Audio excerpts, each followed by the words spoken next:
se non se acopla. Moi boas tardes a todos e a todas, benvidos a Muxía, a esta 16ª, se non recordo mal, conferencia que se celebra desde a Fundación Plácido Castro. O primeiro que quero facer é agradecer en nome do Concello de Muxía e da Fundación López Avente que a Fundación tivera ben elixir Muxía como punto, como sede este ano para celebrar esta conferencia. Agradecelo porque, ademais, todos somos conscientes que Plácido Castro tiña unha doble vinculación ao noso Concello, Muxía. Por unha banda, o vínculo familiar, o avó, polo que me comentaba Susi Castro, que era natural de aquí de Muxía, e a outra porque, precisamente, entre o 37 e o 39, xusto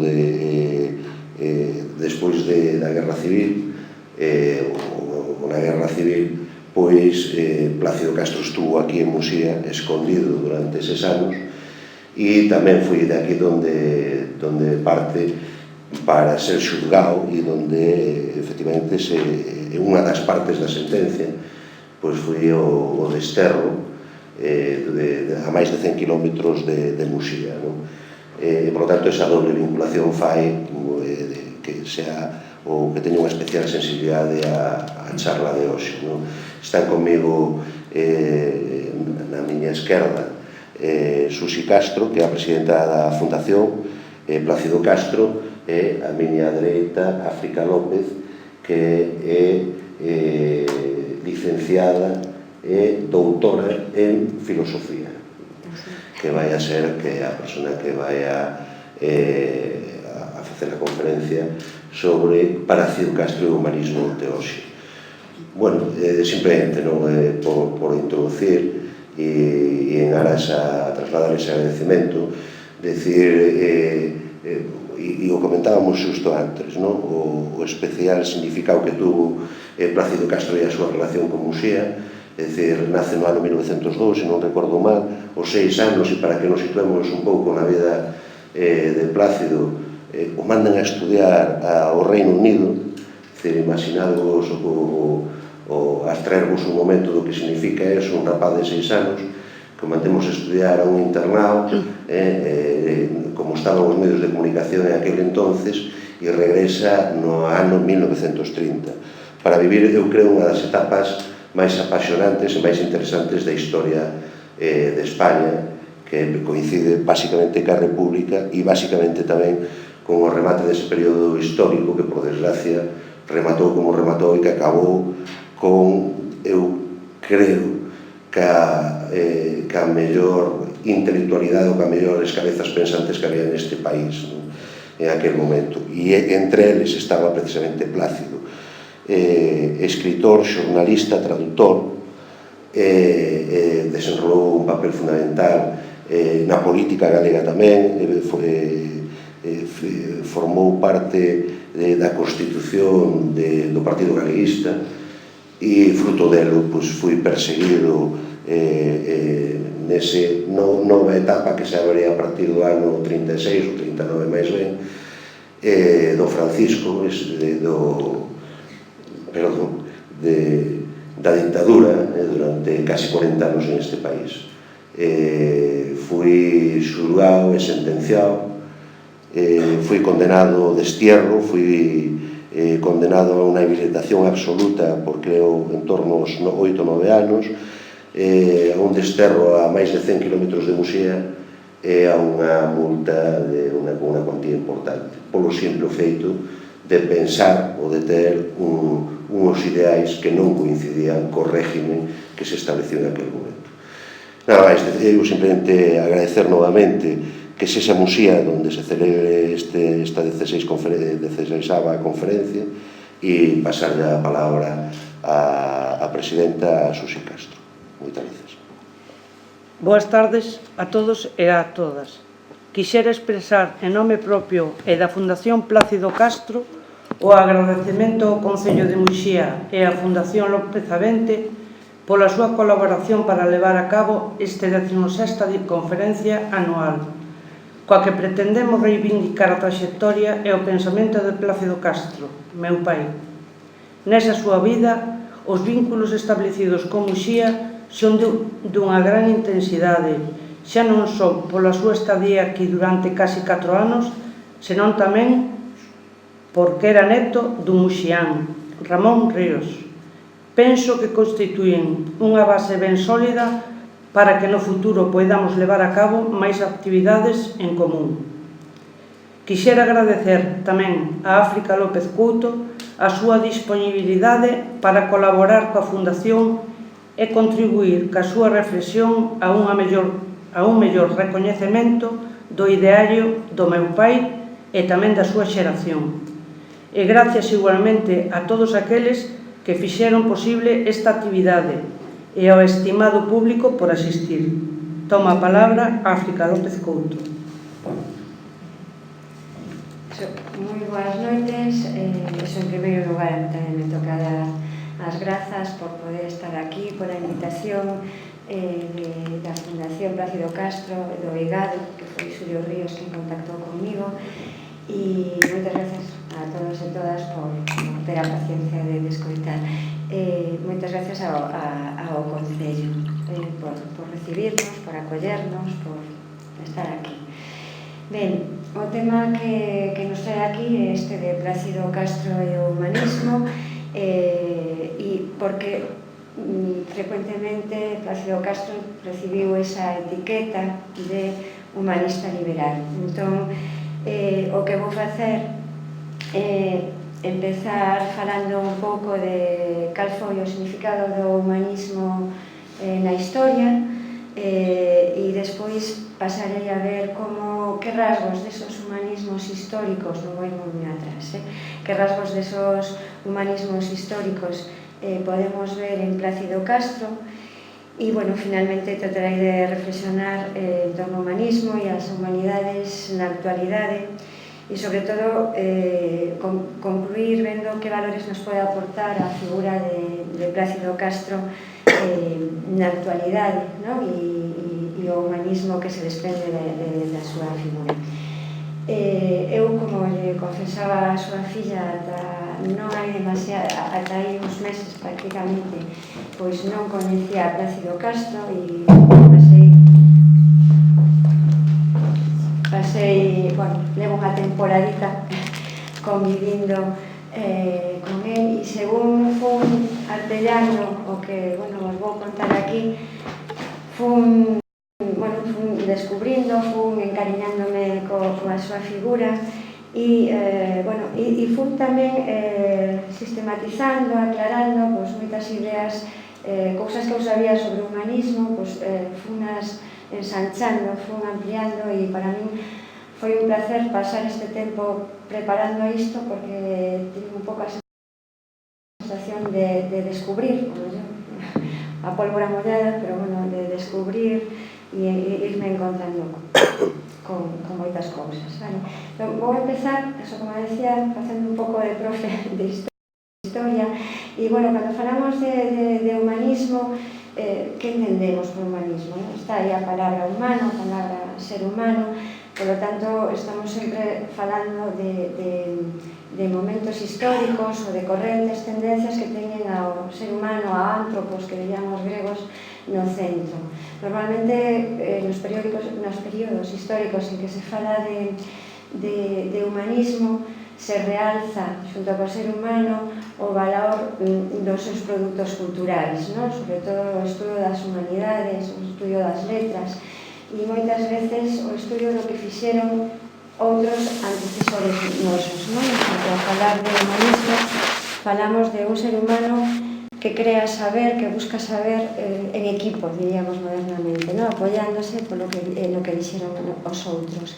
E outro dos rasgos que soemos encontrar cando falamos do humanismo é a comprensión do ser humano como algo moi aberto, como algo que non se dedica a un só ámbito, é dicir, a polimatía, o ser polifacético. Normalmente os humanistas son persoas que non solamente se dedican a unha disciplina, sino que teñen unha abertura de mente para darlle a varias disciplinas. Bueno, tendo eso en conta,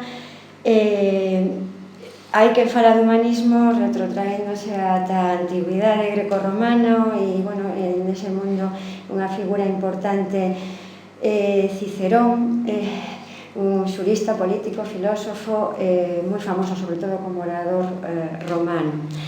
Outros, máis adiante no mundo medieval, hai unha época lá polo século IX que ten lugar o Renacemento carolinxio, que cando se fai a división famosa de ciencias e letras no trivium e quadrivium na terminoloxía da época. En esas épocas se pode falar de certo humanismo, pero non me vou retrotraer tanto e vou empezar o percorrido no Renacemento, que é a época humanista, penso eu, por excelencia. O Renacemento dá inicio á modernidade, alá polo século XV, e esa palabra renacemento nos indica unha volta, un volver a nacer despois do período escuro da Idade Media, unha volta a nacer recuperando os textos antigos. Eles a sí mesmos non se chaman humanistas, se fala alguna vez de humanista, pero a palabra así humanismo xeral non se utilizará ata finais do século XIX, pero bueno, nos o chamamos así. En todos os autores do Renacemento, no que me vou parar un ratito, van a falar cada vez máis da dignidade do ser humano, distanciándose do teocentrismo medieval, é dicir, da época en que Deus estaba no centro de todo. Agora en cambio van intentar falar da dignidade do ser humano. É criatura de Deus, siguen sendo religiosos máis ou menos, pero xa se fala do ser humano e as súas creacións. O lugar máis que leva máis a dianteira no Renacemento é Italia, e aí atopamos as figuras de Dante, de Petrarca, de Boccaccio, que xa no século XIV, aínda a Idade Media diríamos, recuperan textos antigos e poñen de realce a figura humana. Quizá a imaxe que poñía ao principio da presentación, esa imaxe do home de Vitruvio e a figura de Leonardo, son unhas das figuras, me parece a mí, que máis simbolizan esta época. Este dibuixo que fai Leonardo da Vinci a finais do século XV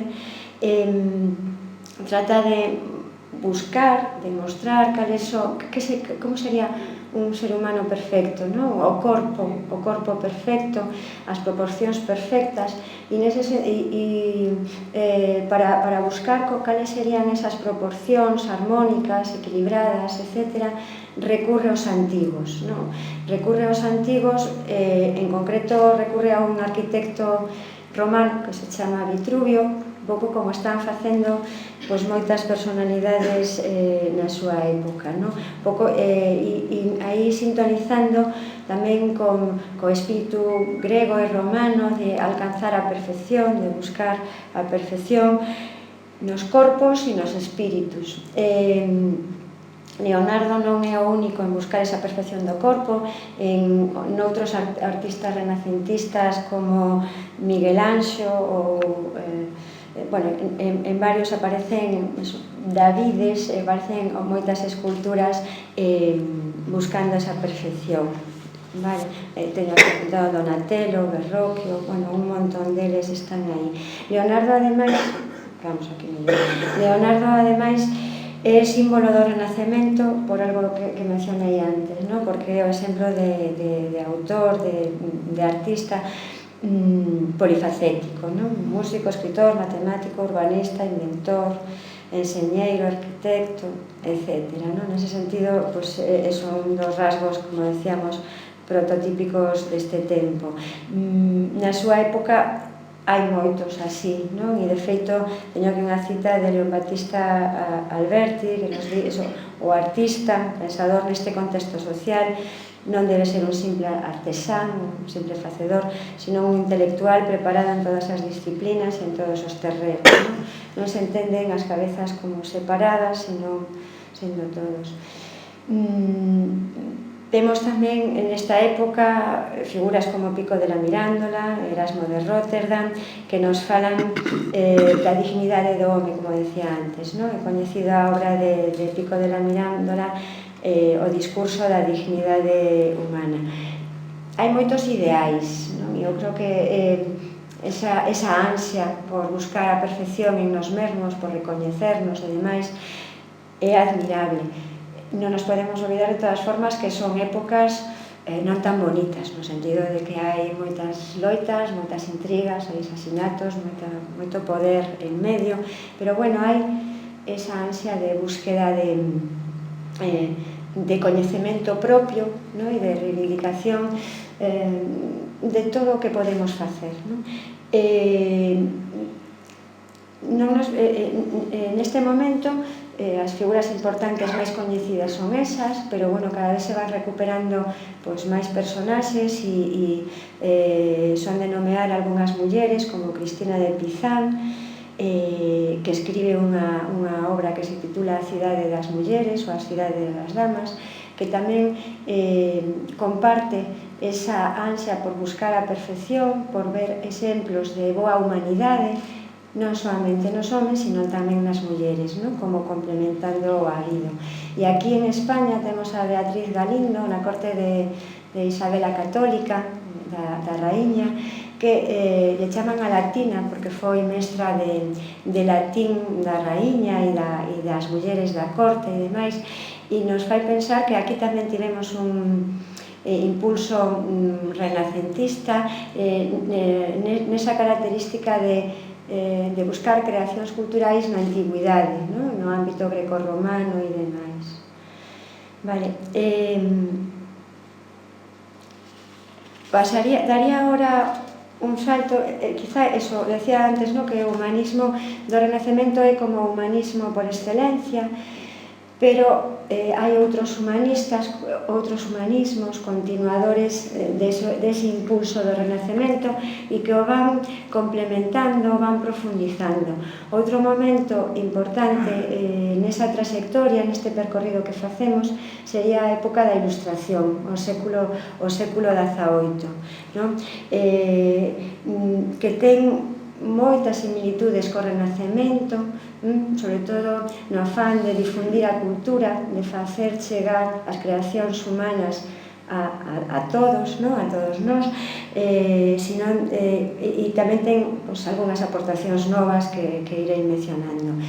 Así como nos fixamos antes no home de Vitruvio, un pouco como símbolo do espírito renacentista, do humanismo renacentista, na Ilustración eu me pararía, entre as moitas cousas que nos podemos parar, pois na enciclopedia, que como sabedes, como é sabido, é unha obra enorme na que se intenta recopilar o saber do momento, e se intenta recopilar o saber do momento non simplemente rememorando o habido, sino poñendo en papel os descubrimentos máis recentes. Desde o Renacemento a Ilustración tivo lugar a Revolución Copernicana, que se di un montón de descubrimentos científicos no ámbito da astronomía, no ámbito da física, no ámbito da anatomía, da medicina e demais, e Diderot e d'Alembert, os promotores da enciclopedia, tratan de expoñer de forma clara e sistemática os novos saberes, os saberes modernos da época, e intentar divulgalos, facelos chegar ao máximo público posible. Tivo moitísimo éxito a enciclopedia, foi traducida, se divulgou por toda Europa, tamén en América, Un dato para a época espectacular é que se venderon 4.000 exemplares, na actualidade o veríamos como ridículo, pero a época, dada o nivel da alfabetización e demais, é bastante grande. E no enciclopedismo, na enciclopedia vemos tamén o intento de buscar, de expoñer o saber, sobre todo nas ciencias, pero en todas as artes, en todos os oficios, en todos os produtos culturais e humanos. E outro documento, esta vez máis breve, importante da Ilustración é a Declaración de Dereitos do Home e do Cidadán, que no contexto da Revolución Francesa presenta, de alguna forma declara de novo a dignidade do ser humano e os dereitos que ten en tanto que ser humano. A principal vindicación dos dereitos é a liberdade de expresión, a liberdade de pensamento, porque despois de pasar por guerras religiosas nos séculos pasados e demais, é como que o vían necesario ese contexto de liberdade para que poidera seguir avanzando o saber. Ao igual que no Renacemento, temos voces de homes e voces de mulleres, na Ilustración tamén, e de feito temos a figura, entre outras, de Olympe de Gouges, que é unha francesa que fai unha declaración, que escribe unha declaración de dereitos da muller e da cidadán, que prácticamente é unha copia da Declaración de Dereitos do Home e do Cidadán, pero onde pon home poñendo nais, fillas, irmáns, poñendo as mulleres a pé de igualdade do home. Son voces, nese sentido, que podemos interpretalas desde agora, ainda que nos seus momentos tiveron as súas dificultades, podemos interpretalas, decía agora, como voces que incitan a ensanchar, a completar o concepto do que é o ser humano.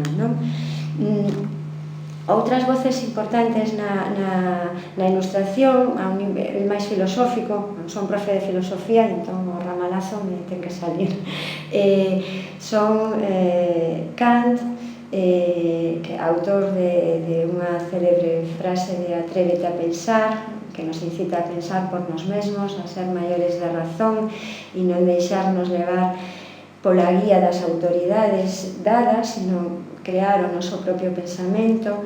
E xunto a él Rousseau que tanto un como outro teñen en común que nesa incitación a pensar por nos mesmos van falar da razón como algo propio humano, van falar da necesidade da liberdade e autonomía para poder desenvolver a razón, e falan tamén ambos da necesidade de un contexto, de un clima de paz.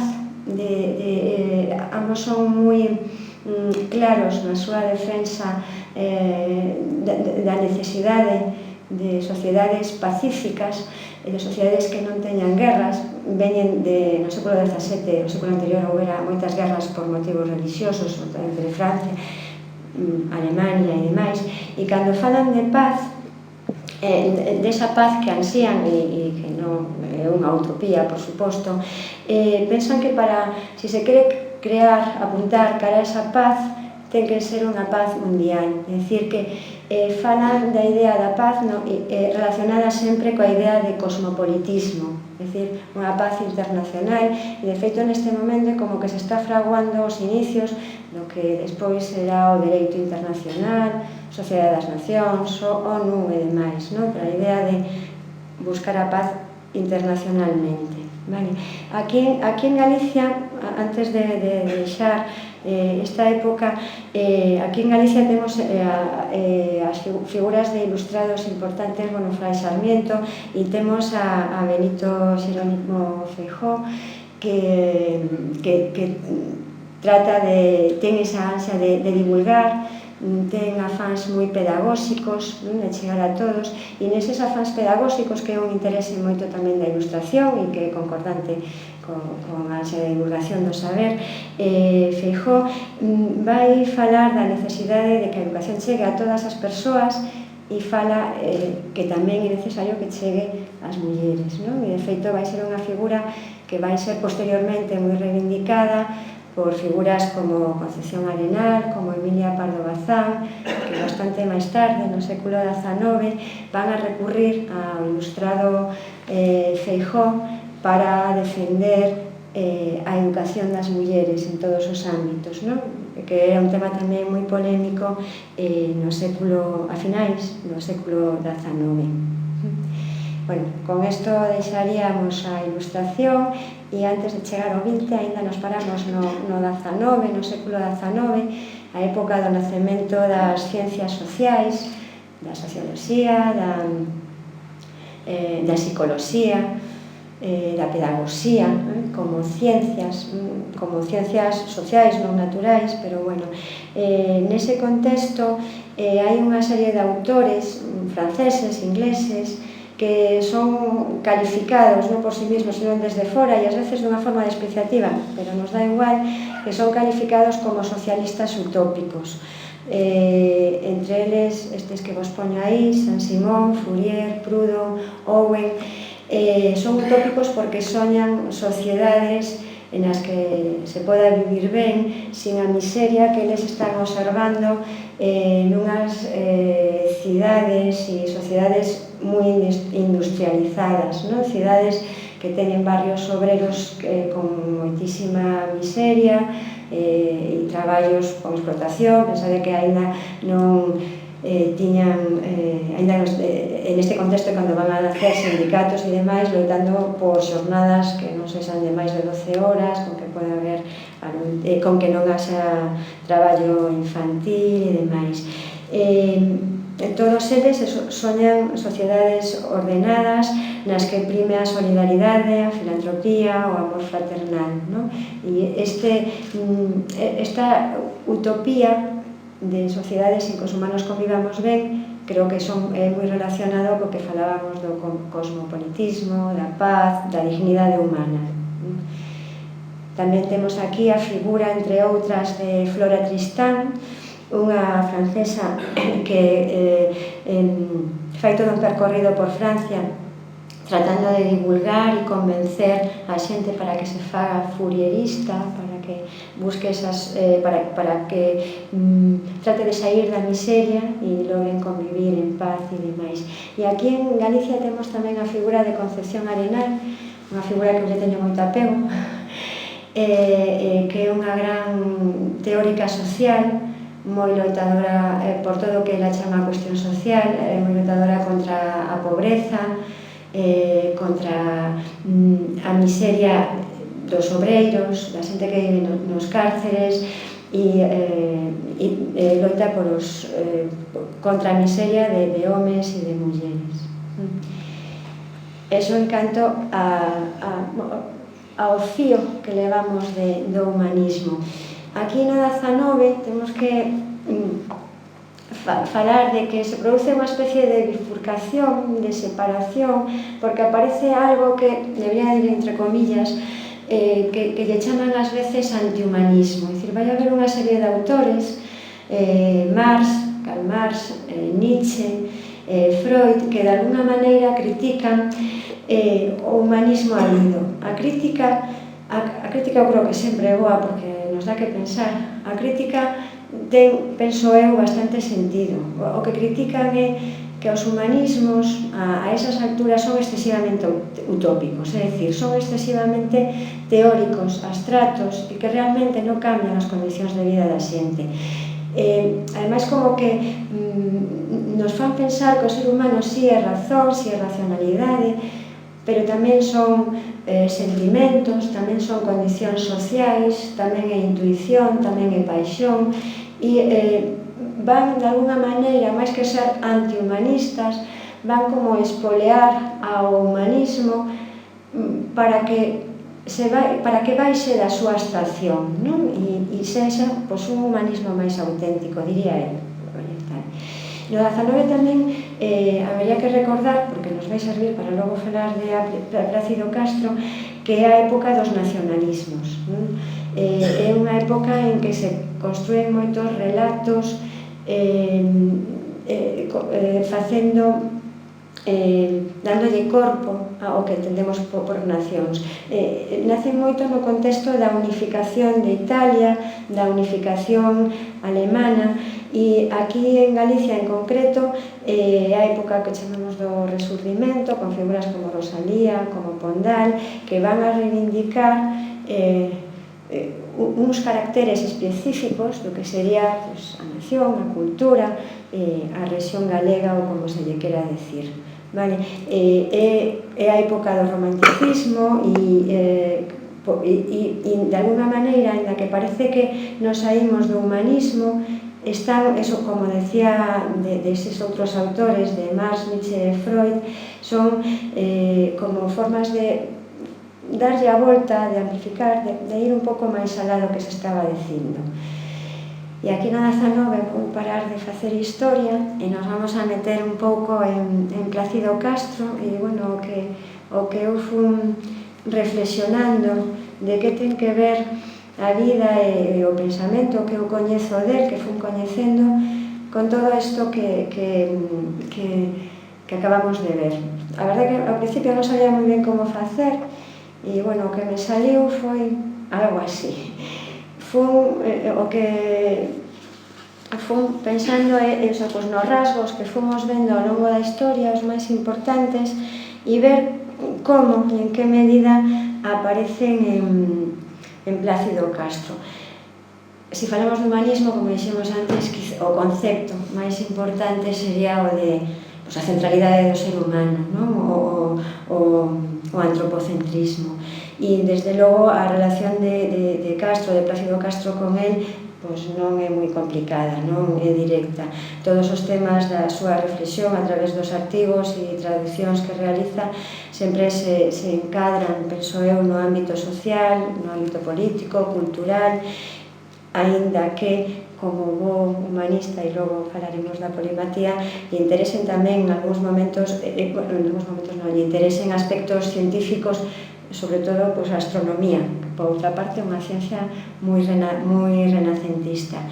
E o antropocentrismo que nos ven do Renacemento, esa centralidade no ser humano, cando ocorre no Renacemento, esa centralidade se pon de relevo distanciándose do teocentrismo medieval, da centralidade que houbera en Deus. Por lo tanto, ainda que a maioría no Renacemento siguen sendo cristiáns e demais, pero se separan do ámbito eclesiástico. En Plácido Castro tamén podemos ver a súa reserva, o distanciamento respecto á religión, tamén coincidiría neso. Nun texto de Xulio Ríos, que creo que é o máis investigador de Plácido Castro, nos di: Plácido Castro confésase decididamente agnóstico e reservado coas religións, que cos seus dogmas non son capaces de acompañar o que a ciencia nos revela. Por lo menos hai un distanciamiento, por lo menos un distanciamento necesario como para poder proseguir pensando por nos mesmos. Outro dos rasgos do humanismo renacentista, como vimos antes, é o retorno aos antigos. No Renacemento é un retorno á cultura greco-romana, a Cicerón, decíamos, e demais.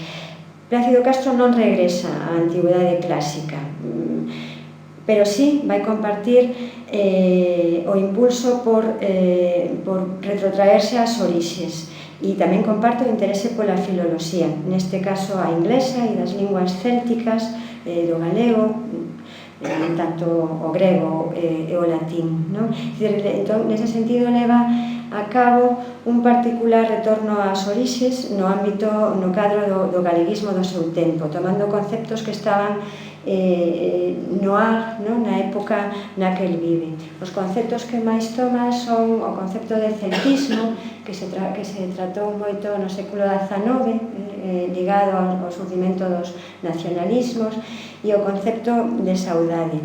Eses conceptos foron foron tratados noutras conferencias. Eu, bueno, así lendo, encontrei como na novena conferencia Xosé Luis Barreiro falou do celtismo, e ao falar do celtismo de cousas como que na obra de Plácido Castro que coñecemos se pode constatar o fío argumental saudade, arte, celtismo, identidade, nacionalismo. Fío que, ao noso ver, se confirma en dúas etapas de súa vida, tanto nos últimos anos da súa primeira estadia en Londres, os anos antes de regresar a Galicia, entre o 27 e o 30, e logo, sobre todo, nos seus anos de militancia política, mentres pertence ao Partido Galeguista e tamén despois da Guerra Civil. Neses anos, el vai facer, cando fala de Galicia, e mentres está no Partido Galeguista, e logo defende o Estatuto de Galicia, vai recurrir moito ao celtismo. O propio Plácido Castro nos di que non precisamos ir a Grecia, como facían os renacentistas italianos, abóndanos con estudiar Escocia, Irlanda, Gales, para descubrir unha cultura lendaria tan rica e tan maravillosa como a grega, e que posúe maior afinidade con o noso carácter. Ou sexa, o modo de comportamento do noso corpo, característico, exixe que según el, non nos fai necesario volver a Grecia e a Roma ou a Alemania, se queren, nos di el, sino que temos que creer en nos mesmos. Ele se reivindica sempre atlantista, non é mediterráneo, sino atlantista, pero sempre lle gusta, aparte que coñece de primeira man Irlanda, Escocia, e todos os escritores, literatos da zona, pois lle gustan. E ademais do celtismo, e no mesmo sentido, está o concepto, a noción de saudade, unha noción que se define moitas veces como un sentimento característico propio dos galegos, así como moi cercano á palabra morriña, pero algo que é atlántico, que é noso. Plácido Castro o ve como algo que temos en común con escoceses, galeses, e algo que nos define como propios, e debemos estar orgullosos deso e non volver. Sobre a saudade, como sobre o celtismo, non é o único a falar, é un tema do celtismo. El recurre do celtismo, se falara no século XIX. El, cando fala de celtismo, fala de autores como Yeats, que é un dramaturgo e poeta irlandés que foi premio Nobel no 23 e que el coñece ben, e vai publicar sobre el nesta revista que vos poño. Sobre a saudade, que era o que estaba falando agora, se fala moito en Galicia, como sentimento propio galego, como decía, tamén se fala en Portugal, somos prácticamente o mesmo pobo. En Portugal chegou a haber unha escola de saudosismo, con figuras como Teixeira de Pascuais, como Carolina de Micaelis, que el coñece, ao igual que coñecen figuras do 19 e 20 como estas. No 19, quen máis fala da saudade e se retoma no 20 son Eduardo Pondal, Rosalía de Castro, Plácido Castro, nos vai falar moito, vai ser coñecedor de Rosalía de Castro, unha das maiores expoñentes dese sentimento. No século XX, Castelao, entre outros, vai falar tamén moito da saudade, e de feito en Sempre en Galiza, na obra do galeguismo máis importante, cando fala de saudade, Castelao cita a Plácido Castro na obra esta que os tiña mencionada. Sobre a saudade se fala entón nos anos da República, e se seguirá falando despois, nos anos 50 e demais. Ramón Piñeiro, entre outros, vai a chegar a escribir un libro sobre a filosofía da saudade, dándolle cada vez máis contido. Ben, se volvemos ao que estábamos, sin perder moito o fío, estábamos falando das características humanistas que vemos en Plácido Castro e que nos levan a ver que esa etiqueta que lle poñemos de humanista liberal ten moito sentido. Outro dos rasgos que decíamos no humanismo renacentista que veíamos en Leonardo e moitos outros é a polimatía, a multidisciplinariedade, se queremos chamalo así, ao polifacetismo. En Plácido Castro o vemos claramente, porque el foi un gran amante do teatro, especialmente do irlandés, do gaélico, da poesía, coñece moito a Rosalía, traduce a Cristina Rossetti, etc. Yeats, decíamos antes, fai traduccións ás veces complicadas de poesía do inglés ou dese ámbito galego, porque era un gran coñecedor das linguas, é pintor de acuarelas, intérprete de piano, é un gran coñecedor da astronomía, non sempre aficionado, foi locutor de radio nos que despois tivo que retornar, despois de ser expulsado desterrado de Muxía, viviu uns anos en Vigo, en Coruxo, non sei se en Cambados tamén, e logo volveu a Londres, aquí moito que facer, o tiña difícil, non? Nos anos da dictadura, e estivo, creo que 6 anos en Londres, traballando como locutor na BBC e facendo programas en lingua galega, os primeiros programas en lingua galega na radio. Foi político, como vimos antes, etc. É dicir, que ten un claro carácter multidisciplinar que non solamente no ámbito lingüístico, sino científico, artístico, persoal, etc. É un rasgo, de todas formas, que comparten bastantes galeguistas desta época, que eu creo que tamén é unha época efervescente, que decía antes, da época da República. Antón Vilar Ponte, con quen compartiu moito, tamén é poeta, orador, boticario, farmacéutico, novelista, actor teatral, traductor, director de coros, organista, ou o propio Castelao, que coñecemos máis, que coñecido como político, divulgador do Estatuto de Autonomía del 36, escritor, pero tamén foi médico, que foi o que estudiou, un gran dibuixante, que coñecemos. Entón, bueno, era un rasgo que estaba aí, co cal esa época da República, tamén unha época bastante humanista, digamos. Da Ilustración falamos, eu creo, bueno, se poden sacar moitos máis rasgos. Un deles sería o do cosmopolitismo que falamos, con Kant, o pacifismo. Plácido Castro se pode definir como un gran nacionalista, un gran galeguista, polas súas actuacións e demais, pero o seu nacionalismo, o seu galeguismo nunca foi un nacionalismo pechado, senón máis ben todo o contrario, foi un nacionalismo internacionalista, sempre ten un afán universalista, o que lle axudan todas as súas vivencias. É unha persoa que viviu desde neno, como decíamos, fora de Galicia, e estivo dentro e fora. Estar fora seguramente lle axudou a querer máis o propio, a non ter complexos do propio, pero nunca se olvidou de que temos que abrirnos cara ao exterior. Ten un artigo moi bonito que se chama Cosmopolitas ou casteláns por imitación, onde se trata deste tema e utiliza esta palabra, cosmopolita. Nos di algo así como que os que o senten teñen como ideal os Estados Unidos do mundo, pero estiman que eso se chegara a establecer cando se estimula o verdadeiro patriotismo en cada nación e cando estas nacións sexan xenuínas unidades raciais e sentimentais.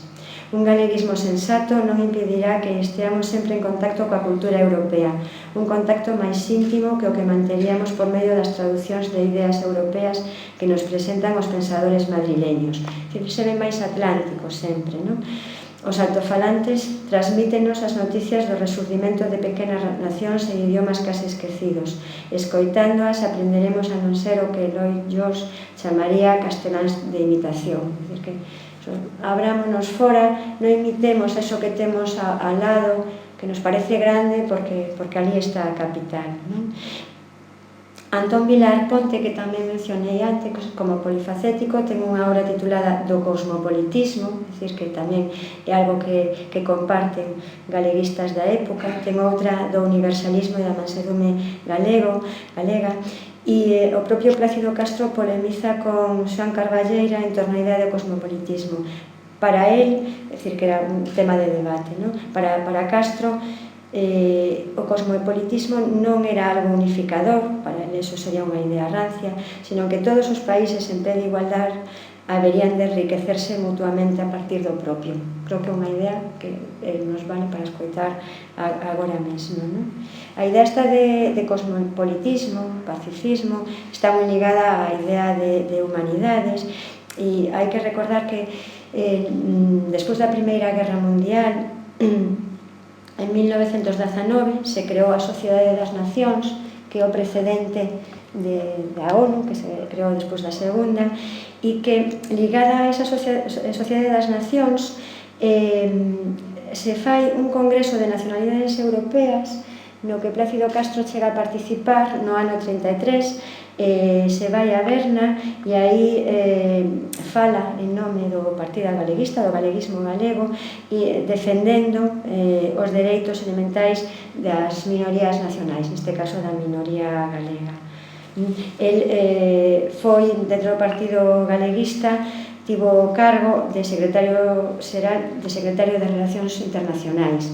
Era o máis apropiado para o cargo, tendo en conta a súa trayectoria, e polo que sei foi sempre que se presentou a cargos foi sempre moi votado, moi recoñecido, sempre foi nomeado por unanimidade nas reunións que tiñan dentro do partido, seguramente non somente polas súas ideas, sino tamén polo seu carácter, polo seu talante ligado a este tipo de ideas que decimos.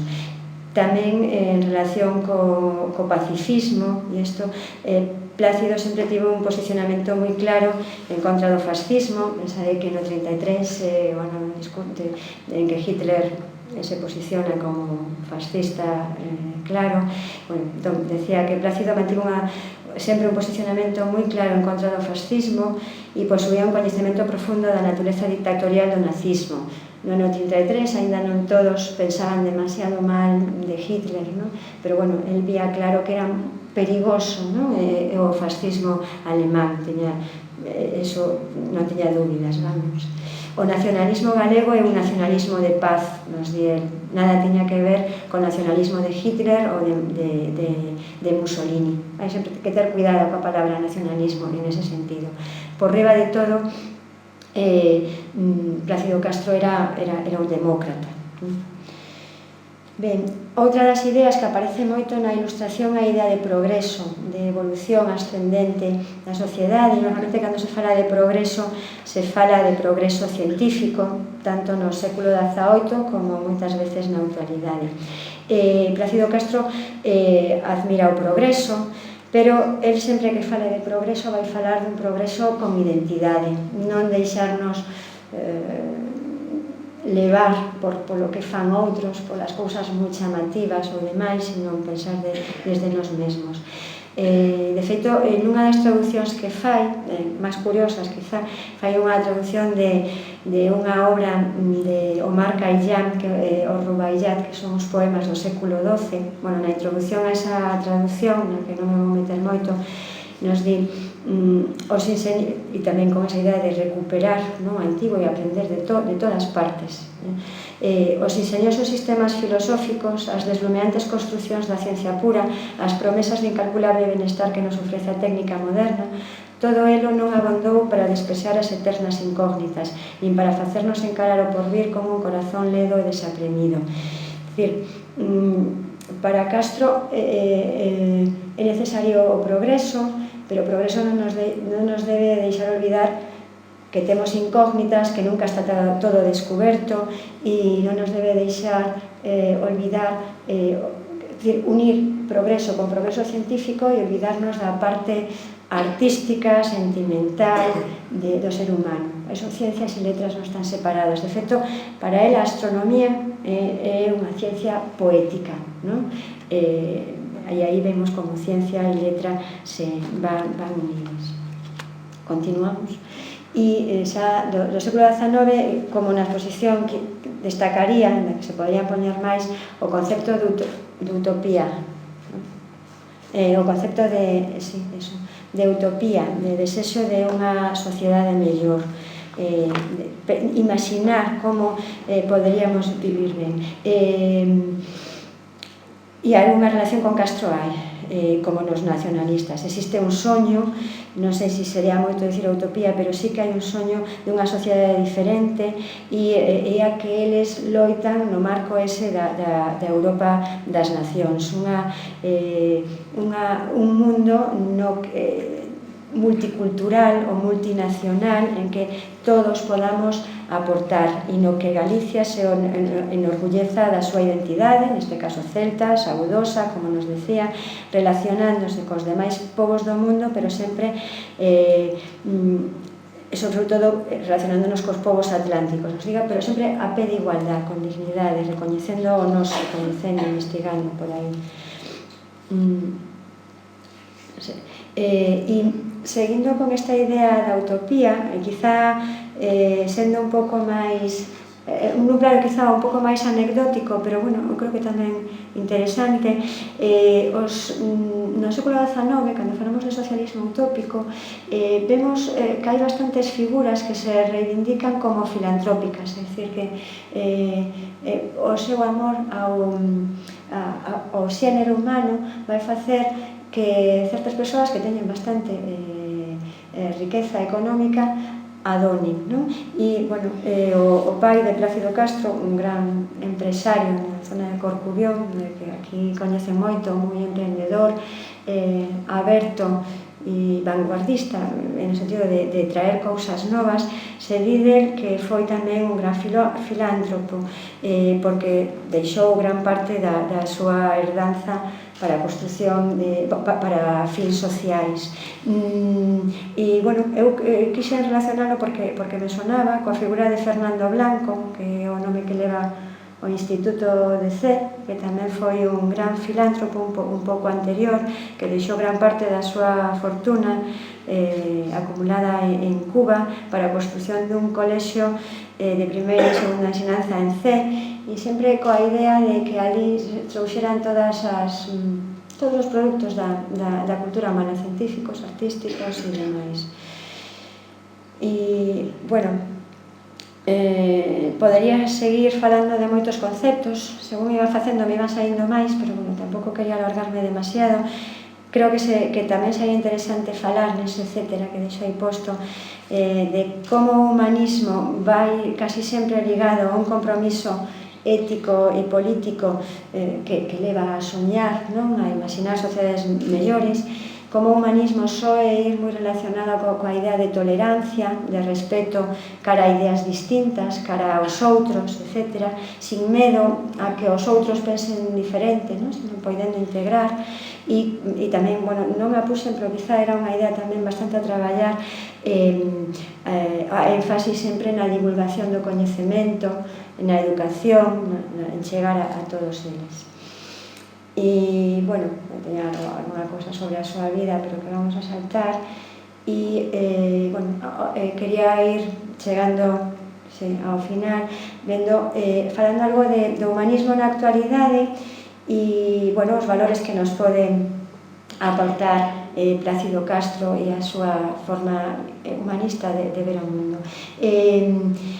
E para iso, bueno, meténdonos no 20, porque antes me quedara na 19, e nesta época da República, quería falar de que no Partido Galeguista, co que estivo tan comprometido Plácido Castro, xunto con moitas outras personalidades, por suposto, temos tamén un grupo de mulleres que eu creo que a veces non coñecemos moito, pero que tamén son interesantes e que enriqueceron ese nacionalismo galego.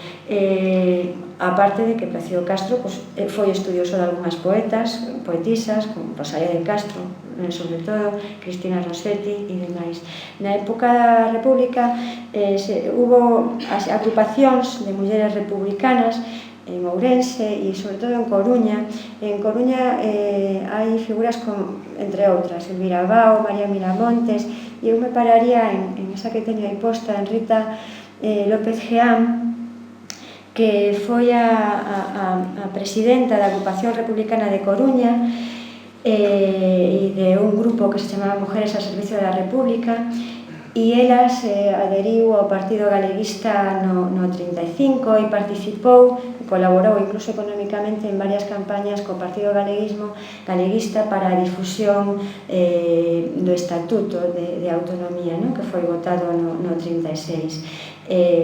Estivo nas Irmandades da Fala e demais, e mentres estaba na agrupación femenina republicana formaron ela con outras mulleres, facían actos culturais, entre outros facían bastantes charlas, moitas veces creo que eran os xoves, e por ali pasaron xente interesante da época como Víctor Casas, Antón Vilar Pontes, de que falamos antes, Roberto Blanco Torres, e pasou Plácido Castro, o encontrei, estivo en xuño do ano 36 e parece ser que pronunciou unha conferencia sobre a Galicia ideal. Nos volve a aparecer a palabra ideal, moi relacionada coa utopía, a Galicia que soñaríamos, a Galicia que desearíamos ser. Foi presentada nese acto por Amparo López Geán, que foi presentado en verbas elocuentes e afervoadas de galeguidade. Estaban en plena campaña de tal. É dicir que Plácido Castro tamén estaba cerca e compartindo coas mulleres da época. Bueno, pouco máis. Se quixéramos ser estrictos e demais, habería que seguir falando de que o humanismo no século XX ten toda unha continuidade a nivel filosófico que se pode ver no existencialismo de Sartre, tamén complementado por Simone de Beauvoir, falando de humanismo non somente de homens e de mulleres, pero creo que xa vai ben. Hubo tamén unha continuación do antihumanismo, quería matizar o que xa dixen antes, que o antihumanismo tanto do 20 como do nome hai que ter moito cuidado coa palabra, porque realmente non vai contra o humano, sino máis ben trata de profundizalo, de facelo máis auténtico e demais, pero sí que o humanismo, con todas as súas vertentes, con todos os seus matices, sí que penso eu que debería, como se chama, sí que ten contrarios, en algo que podríamos chamar unha especie de contrahumanismo que se ve moitas veces, que podemos palpar na sociedade actual. Ese espírito de búsqueda dunha humanidade mellor e demais, ás veces se ve lastrado na actualidade porque tendemos, ou porque se tende ás veces na sociedade a ver un humano reducido, un pouco como efecto da globalización, da tecnocracia, que nos leve a quedarnos solamente coa faceta máis técnica, a buscar unha profesionalización excesiva que non permita ver ao ser humano con toda a súa riqueza. E, bueno, no contexto da educación, xusto de agora, coa lei que nos ven encima, quería decilo, pois hai certo desprecio a todo este impulso que fomos vendo, porque parece que relega todo o que teña que ver coa dimensión crítica do ser humano, e con eso relega a capacidade de seguir crecendo, de seguir facéndonos mellores, sin ter medo a que outros pensen de forma diferente. Sempre o medo, a censura, que nos impide pensar, que nos impide debatir sobre ideas distintas, eu creo que é algo empobrecedor do ser humano, e nese sentido, bueno, con isto acabo, con ese sentido nos alexamos dos impulsos máis propios nosos, máis enriquecedores, non? Plácido Castro, eu creo que nos mostra en toda a súa vida, en todos os seus escritos, un equilibrio entre o plano humanístico, o plano científico, moi enriquecedor do ser humano, tanto a nivel individual como a nivel social, cando fala de nacionalismo, internacionalismo, etc. E en él creo que sempre podemos ver, ou por lo menos eu así, a necesidade de defender unha cultura amplia, filosófica, literaria, artística, científica, etc. E eu creo que en él sempre vemos o exemplo dunha actitude aberta, tolerante, inspiradora nese sentido. Eu creo que agora o que queirades nos Estou aquí a disposición para que podamos debatir, falar, comentar, seguir construindo.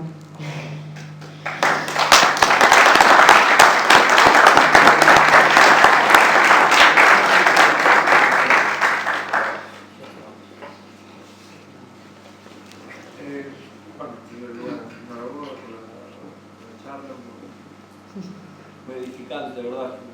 Son moi profesora. Puso un moi bo repaso. Sí, claro que sí. Sí que é verdad. Claro, genial. Fixeme que destaca moito en todas as épocas o papel das mulleres neses grandes logros do humanismo, os diversos históricos. Non sei que papel tuvo Plácido Castro neste sentido, se foi un gran promotor do papel da muller dentro do humanismo, do galeguismo, todas esas facetas que promulgaba. Non sei se ele tuvo unha actitud máis pasiva ou foi un gran promotor deso. A ver, a verdade, pensaba avisar antes de empezar, si é certo que eso me foi saindo. Non estaba demasiado premeditado. Cando empecé a pensar en que escribir ou a investigar o Plácido Castro, non pensaba falar das mulleres. Si que é un tema, e supoño que aí por eso saliu, é un tema que a mí sempre me interesou, e de feito, gran parte das cousas as que lle fun dedicando tempo a estudiar foron mulleres. Estudiei tamén filósofos, pero bueno, lle dediquei moito tempo a estudiar Concepción Arenal en particular e a Simone de Beauvoir, e entón é algo que teño aquí. Entón, en principio non pensaba falar de mulleres, pero cando empecé un pouco a ver que digo do Renacemento, dixen, aquí as mulleres facían algo, e descubrí, claro, temos aquí a Cristina Pizán, que é importante e tal, e despois, según iba avanzando, me iban saindo, non? E ao principio decía, o deixo de lado, pero logo pensei, non, ao revés, se as mulleres o que fan non están facendo algo distinto do humanismo, en realidad están ampliando o concepto de ser humano, non?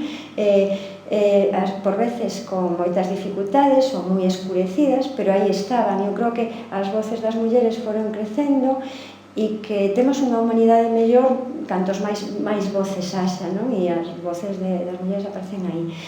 A relación con Plácido Castro eu non teño moi claro, o sea, a mellor aquí a filla sabe un pouco máis, porque eu tampouco coñezo tanto a figura, coñezo todo o que leí e agora que está despertado o interese, continuarei. O que si encontrei, o que mencionei antes, que cando menos no tempo que estivo no ámbito do galeguismo, do Partido Galeguista, como os outros, había homes e mulleres loitando, compartindo ideais, e que el estivo disposto a participar nas súas charlas, ao igual que outros galeguistas, co cal, polo menos en contra non estaba, e me imagino que además, a ver, moi ben non o sei, pero lucubrando un pouco, a época da Segunda República é unha época moi rica en moitos ámbitos e moi rica para o relativo ao poñer en luz sobre as mulleres, non? Hai as escolas feministas e hai Primeira vez que votan as mulleres en España. Primeira vez que votan as mulleres en España. Está Clara Campoamor, que é a primeira vez que votan as mulleres en España e demais. Que teñen dereito ao voto. As mulleres están falando, están dicindo, non? Ainda hai moito nivel de analfabetismo, pero xa melloraron os niveis respecto ao século anterior e están escoitando as súas voces. Eu penso que Plácido Castro estaba en sintonía con eso, con escoitar esas voces. Moito máis tampouco podo decir. Non sei se alguén sabe algo máis ou seguimos investigando.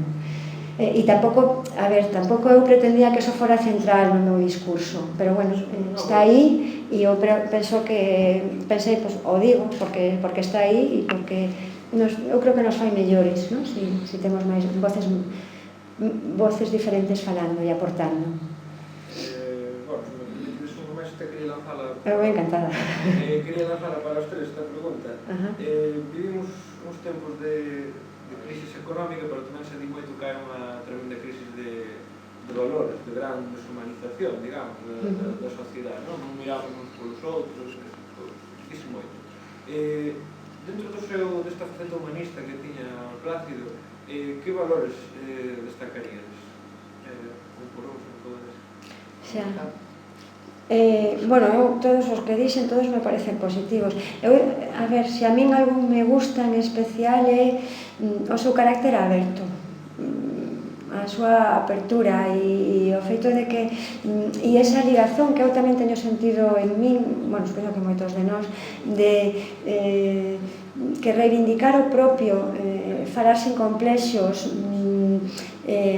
recoñecerse a un mesmo como pobo, como individuo,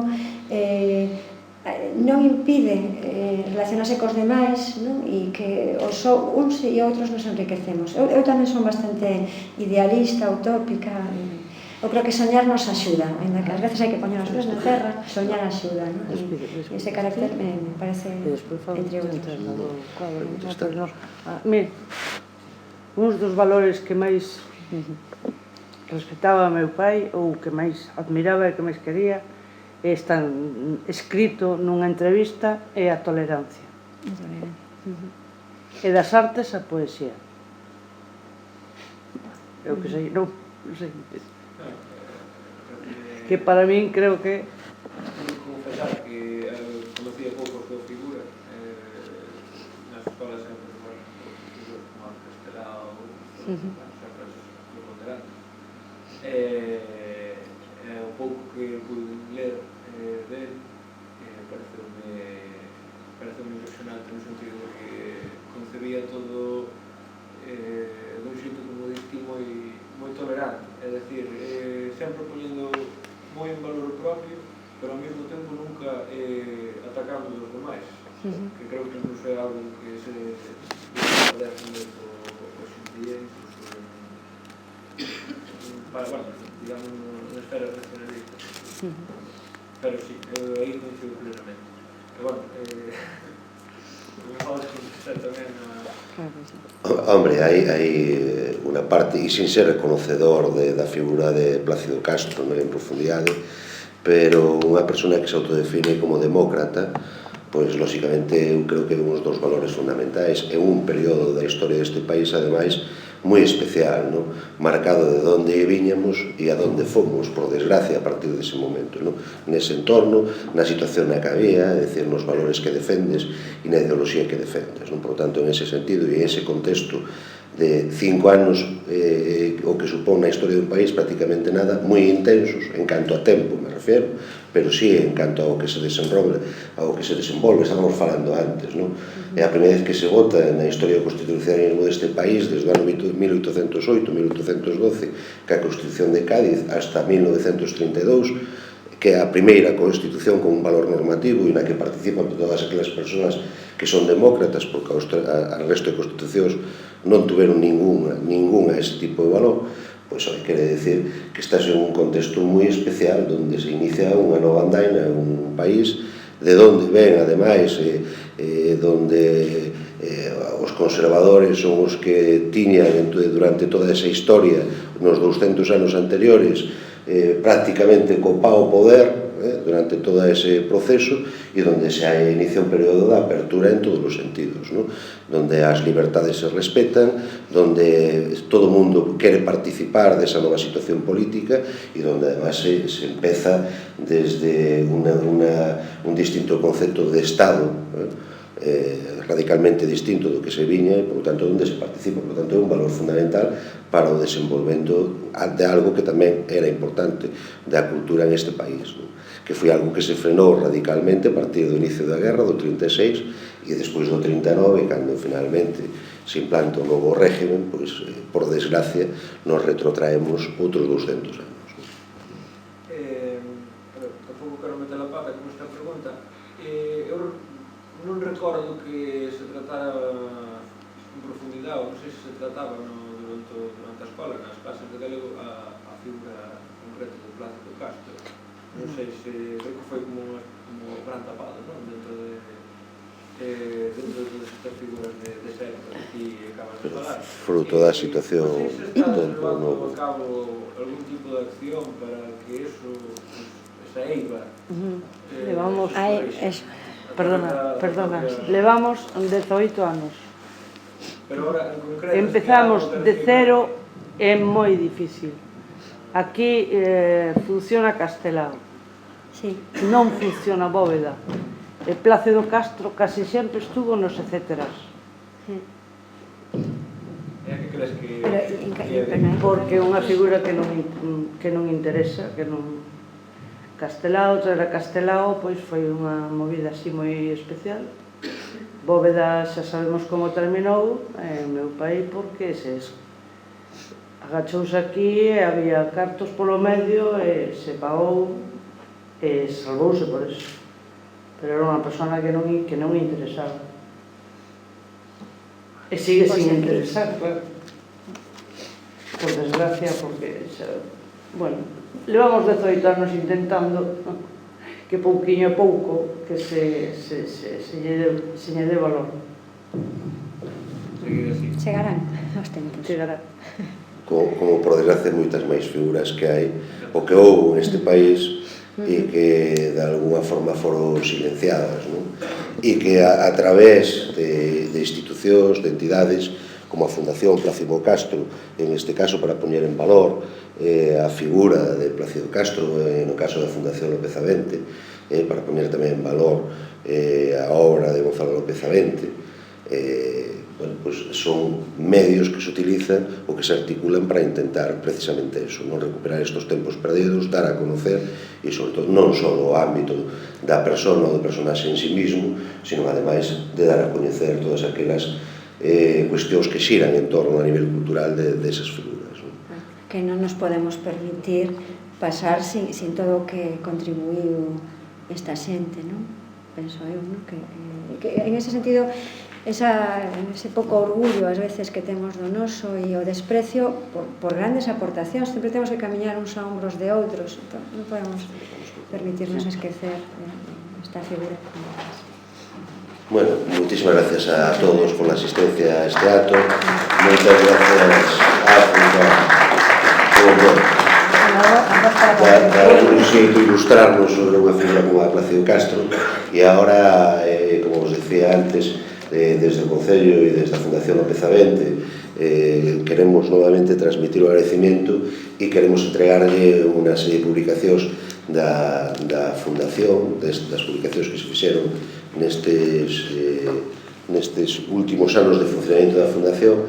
Hai dúas persoas que forman parte da directiva nesta sala nestes momentos, unha é Vicky Rivadulla e está Manolo Vilar, que tamén é membro da Fundación, e se queredes facedes entrega á Fundación Plácido Castro, porque o que deseamos desde a Fundación Gonzalo López Avente que esa colaboración e ese... Alá no fondo hai unha mesa para levar para o que queirades. Queremos facer en nome da Fundación Plácido Castro entrega dunha reproducción dunha acuarela do meu pai de Muxía sobre o ano 1937, para que apeñades onde vos deixades de ver. Pois, moitísimas gracias. E a podedes ver, porque o cambio é radical. Bueno, hai 3 persoas da Fundación aquí, que son presidentes.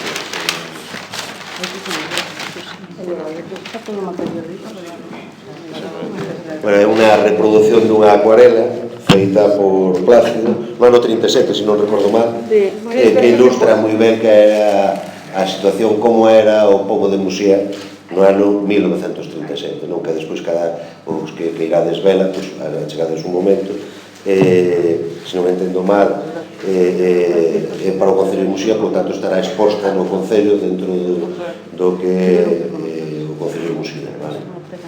Moitísimas gracias á Fundación. E desde a Fundación tamén lle facemos entrega do que son as publicacións da Fundación, de todas as publicacións que fixemos nestes últimos tempos, e tamén desde o Concello de Muxía